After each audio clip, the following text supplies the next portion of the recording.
Welcome to star 9 news. Anakapalli స్థానిక ring రోడ్డులో గల టీడీపీ పార్లమెంటు కార్యాలయంలో టీడీపీ జిల్లా అధ్యక్షుడు బుద్ధ నాగా జగదీశ్వరరావు ఆధ్వర్యంలో పార్లమెంటు కమిటీ సభ్యులు అలాగే పట్టణ కమిటీ సభ్యులు ముఖ్య నాయకులతో ఆత్మీయ సమావేశం నిర్వహించారు.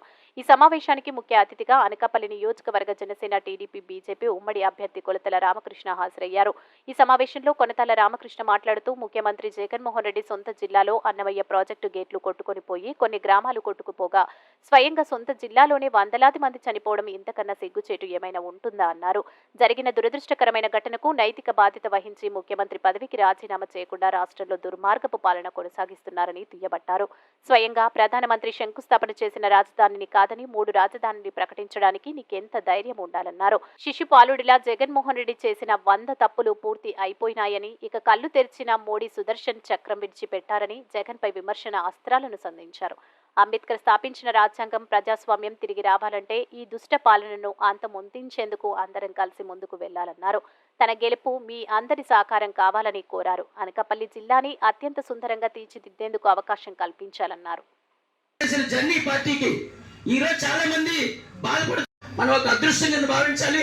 యాక్టివేషన్ డబుల్ యాక్టివేషన్ చేయాలి అని తెలియజేసుకుంటూ నెక్స్ట్ నారాయణ గారు, మన జనరల్ సెక్రటరీ కోటు రామకృష్ణ గారు, ఉపాధ్యక్షులు బోడి వెంకటరావు గారు, మొత్తం ఈ కమిటీ అందరూ కూడా యాక్టివేషన్ లో అందమయ్య ప్రాజెక్ట్ అనేసి కడపలో ఉంది, ఇరిగేషన్ ప్రాజెక్టు.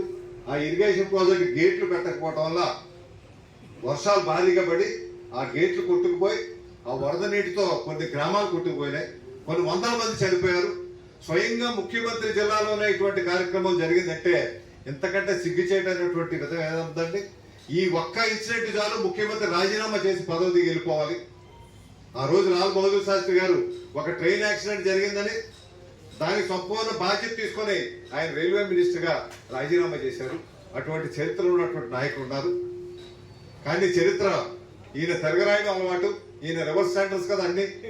అదేవిధంగా తిరగరాస్తా అన్నాడు. అటువంటి నాయకులు కాదు, త్యాగాలు చేసినటువంటి నాయకులు కాదు ప్రజాస్వామ్యంలో కావాల్సింది. దోపిడీ చేసే వాళ్ళు ప్రజాస్వామ్యంలో ఉండాలని దానికి ఉదాహరణగా భవిష్యత్తులో మన చరిత్రలో మన తర్వాత తరాలకి ఈ వ్యక్తిని మన ఉదాహరణగా మనం చూపించుకోవచ్చు. వారు ఇచ్చినటువంటి మంచి మన రాజ్యాంగాన్ని ఇచ్చారు.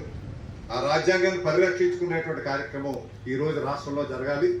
మళ్ళీ రాజ్యాంగ విలువలు కాపాడాలంటే ఈ ప్రభుత్వాన్ని పోకట వేలతో పెగిలించాల్సినటువంటి అవసరం ఉంది. అంతవరకు కూడా అహర్నిశలు మనం పనిచేయాల్సిన అవసరం ఉందని మరొకసారి మీ అందరికీ కూడా తెలియపరుస్తూ, గత సమావేశంలో కూడా మాట్లాడుకున్నాం. మనం ఏ రకంగా నేను పార్టీ వ్యవహారాలు భవిష్యత్తులో తీసుకెళ్తాను, ఇప్పుడు ఎన్నికలు ఏ రకంగా జరుగుతా అన్నది తప్పనిసరిగా మీరు ఇంకొక రకంగా ఆలోచించాల్సిన అవసరం లేదు.